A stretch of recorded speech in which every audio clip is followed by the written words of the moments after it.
पूर्व में एक घटना भी हुआ था जहां शराब छापेमारी में प्रशासन पे हमला हुआ था, जीवनगर थाना क्षेत्र के गौर में, रोजा गौर में। उसके बाद भी लाख प्रयास के बाद भी प्रशासन के शराब बंदी नहीं हो रही है, शराब बंद नहीं हो रहा।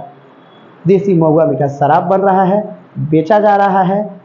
आए दिन शराब पीकर मरने की घटना सामने आती है, उसके बाद भी शराबबंदी कानून की धज्जियां उड़ाई जा रही है।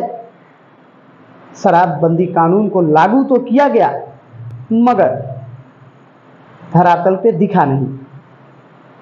आखिरकार क्यों? कौन है इसका दोषी? सरकार, शासन या प्रशासन? आखिर कौन है जो शराब बिकने से रुकने का नाम नहीं ले रहा है? लोगों को जहर पिलाई जा रही है। इससे पहले क्या इतने लोग मरते थे? ये जनता की आवाज़ है।